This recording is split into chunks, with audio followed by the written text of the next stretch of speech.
La rehabilitación. Ah, revitalización. Pues ese es el principal problema que tenemos las 15 ciudades. Ese no es un problema que sea puntual solamente de una ciudad. Cada ciudad es verdad que tiene su problemática. Yo, por ejemplo, os he contado la problemática que tenemos con el precio de la vivienda vinculado a un público muy definido. Y precisamente todo va vinculado a estos planes de gestión, porque las 15 ciudades lo que tenemos que tener claro es que si queremos que sigan siendo ciudades y no museos, tiene que haber vecinos. Y por lo tanto, esos planes de gestión, que además desde el Ministerio de Cultura nos han animado de manera bastante ya intensa a tenerlos concluidos lo antes posible, es precisamente el objeto es ese, es decir, porque UNESCO y nosotros también y los ministerios también entienden que los conjuntos históricos son ciudades y las ciudades, su naturaleza es dar la cabida a los vecinos, y sin esos planes de gestión que garanticen ese objetivo no se puede desarrollar. Perdona, apunto que también, pero la realidad a veces se impone.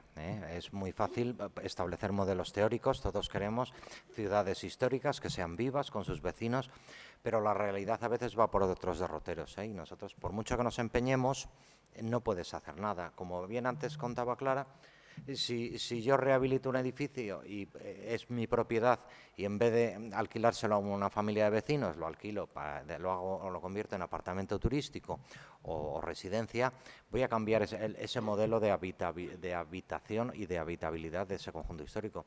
Y contra esas realidades tampoco, cuidado, no podemos luchar. Podemos poner incentivos, podemos poner trabas, no más apartamentos turísticos ya con los que hay, etcétera, etcétera. Pero las realidades son las realidades.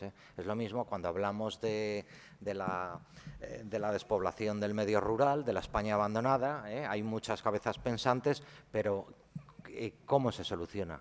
Que es muy difícil a veces, porque la dinámica de la sociedad va por unos derroteros con la que no es posible luchar. Era simplemente ese apunte. Yo apuntar también que luego cada caso es diferente. Por ejemplo, en el caso de Alcalá tenemos el modelo algo diferente en que el casco histórico es un sitio vivido. O sea, Alcalá se comporta todavía como una pequeña capital de provincias tradicional en el casco histórico. Entonces, en realidad, a veces hacemos modelos teóricos de cosas que no responden con facilidad a modelos teóricos o queremos ver problemas genéricos en situaciones que son en sí mismas distintas, ¿no? Y sí quería coincidir un poco con mis compañeros en el hecho de que después las dinámicas son las que son. O sea, que no es verdad que la administración, los gerentes, los gestores de cada sitio seamos capaces de decir no queremos, bueno, sí somos capaces de decir no queremos un turismo de masas. De ahí a que seamos capaces de conseguirlo es muy distinto, porque son dinámicas súper complejas y donde intervienen un montón de actores diferentes.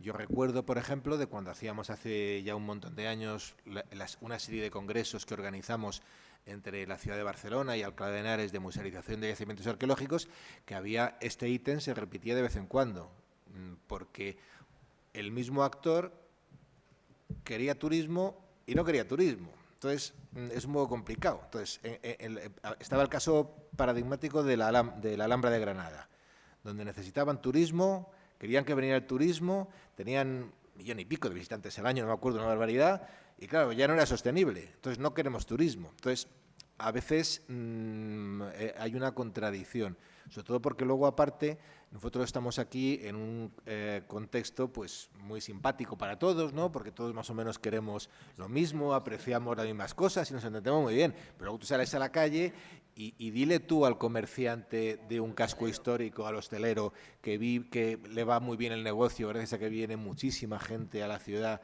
que es que no, que va a haber menos gente porque no es un buen modelo. Es muy complicado.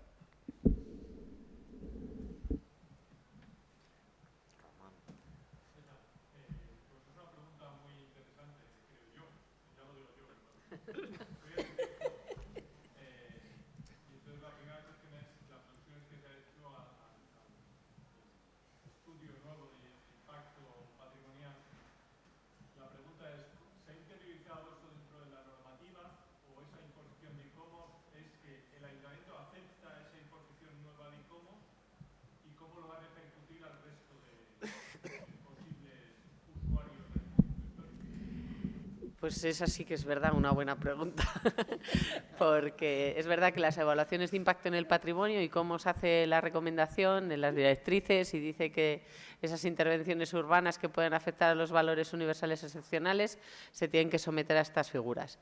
Aquí hace unos meses se lo dijimos directamente al director general de Bellas Artes que por favor trasladaran esa figura de la evaluación de impacto en el patrimonio al nuevo borrador de la Ley de Patrimonio Histórico Español, porque claro, yo como ayuntamiento y por la sensibilidad que tengo puedo decir que yo lo hago para garantizar y que no haya cierto alarmismo social porque se ha tomado una decisión que no está avalada por un estudio que además ha sido avalado, en este caso, tanto por la Junta de Castilla y León como por el Ministerio de Cultura. Y yo lo ha pagado el ayuntamiento, se ha impulsado desde el ayuntamiento y porque ha habido una iniciativa, pues porque así lo hemos querido hacer, pero nadie nos obligaba a ello. De hecho, ha habido otras ciudades que a posteriori, es decir, una vez ya han hecho esa intervención urbana que ha creado ese alarmismo social, como UNESCO les ha tirado en las orejas, han dicho, bueno, venga, va, pues ahora hago el estudio. Pues precisamente para evitarnos eso, hemos hecho lo otro, pero tiene que quedarse integrado en la normativa, porque es la única fórmula para poder hacerlo. Eso en los ámbitos públicos. Evidentemente, en los ámbitos privados tendrá que suceder igual. Nosotros lo hemos aplicado de una manera parecida en las memorias en las MIT, en las memorias de idoneidad técnica, porque al final no dejan de ser unas memorias de evaluación de impacto en el patrimonio para las propiedades privadas en los edificios catalogados, que tienen que hacer un checklist de qué edificios, qué parte del edificio cumple o no cumple esos valores y en función de esa comprobación y de ese estudio pormenorizado de todo el bien, poder intervenir. Pero eso tiene que pasar sí o sí por la normativa. Desde el Grupo Ciudades Patrimonio hicimos unas alegaciones a la Ley de Patrimonio Histórico Español, precisamente en esta línea, que se incorporaran estas evaluaciones de impacto, y también nosotros desde el Ayuntamiento se las trasladamos también a la Junta de Castilla y León para el borrador también de Ley de Patrimonio Cultural de Castilla y León. Román, en efecto, y tú bien lo sabes por tus propias carnes, que está muy verde. ¿Quién le pone el cascabel al gato? Es que Román está redactando un estudio de impacto sobre el patrimonio cultural. Preguntamos a UNESCO, al Ministerio, a la Junta, y nadie te dan unas directrices, pero nadie te da el modelo. Y luego es el referendo, efectivamente, volvemos a lo mismo, es una fórmula jurídica. Igual que está establecido en la Ley de Patrimonio, en los estudios de impacto ambiental, y te ordenan, te dicen qué es lo que tiene que contener, pues deberían desarrollarlo. Y por otro lado, en UNESCO, en ICOMOS, a veces se ponen estupendos y nos piden un estudio de impacto sobre algo que todavía no tiene forma, como nos han hecho. Dices, bueno, espere usted a que yo tenga una propuesta y yo hago el estudio en base a esta propuesta a ver qué impacto tiene, pero no me lo pidas antes, por Dios. Sí, nosotros en el caso del ascensor, y es real. Nosotros en el caso del ascensor, que yo sí que te facilito el documento para que lo veas sin mayor problema, se lo paso a Carlos, no te preocupes. En el caso del ascensor, nosotros lo que sometimos a la evaluación de impacto es un anteproyecto, no es el proyecto de ejecución definitivo. Con ese documento que tomamos de base las directrices de ICOMOS, posteriormente lo remitimos por un lado al Ministerio de Cultura y a ICOMOS para que se nos hiciese esa valoración del documento. ICOMOS nos ha respondido favorablemente diciendo que hay que hacer una serie de adecuaciones ya en el proyecto de ejecución. Y ya con el proyecto de ejecución redactado, poderles trasladar el documento definitivo para poderlo ejecutar. Pero paralelamente a nosotros, ese documento intermedio, que ha sido con esa validación previa de ICOMOS, nos ha servido, por ejemplo, para modificar el plan especial de las áreas históricas, que ha sido, no estaba previsto en el plan especial colocar ese ascensor, hemos tenido que darle la viabilidad urbanística y con el consenso, por un lado de ICOMOS y del Ministerio y por otro lado de la Junta de Castilla y León, a ese documento de evaluación de impacto, que no deja de ser un estudio de técnicos profesionales, en este caso de arquitectos especialistas en intervenciones en el patrimonio cultural, lo que ha validado, pero desde luego por la buena voluntad de todos los agentes y porque el estudio les ha gustado y ha gustado en todos los ámbitos. porque desde luego no existe jurídicamente un guión a seguir ni qué procedimiento tienes que seguir para poderlo hacer. Yo se lo paso a Carlos, no te preocupes. Bueno, pues veo que no tenéis... Por concluir o por responder también a la señorita que hizo unas preguntas, otra línea de introducción de elementos de la tecnología actual, por ejemplo, que estamos llevando a cabo, es la instalación de sensores y monitorización de la ciudad histórica también desde el punto de vista medioambiental.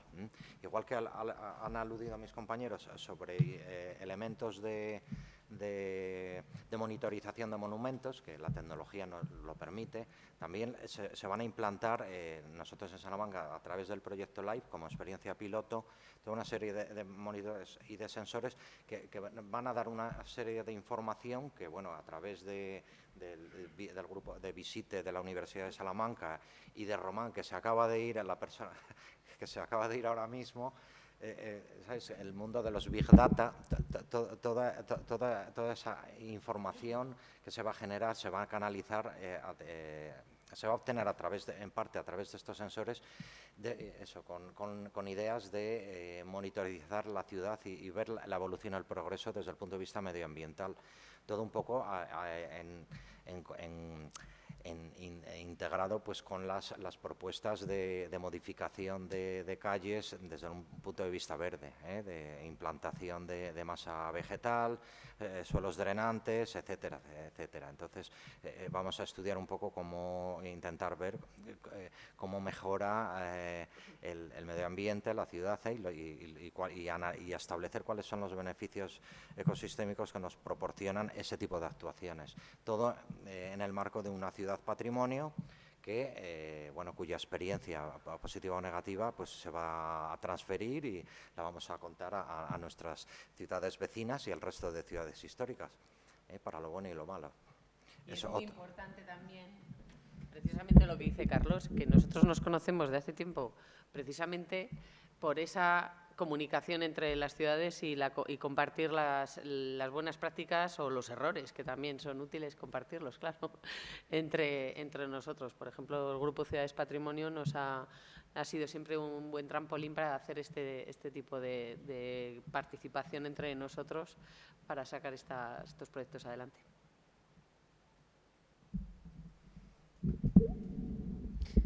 ¿Alguna pregunta más? Bueno, pues después de toda esta serie de comentarios, creo que podemos dar por cerrada la sesión, que además es tarde y andamos todos con ganas de finalizar la mañana.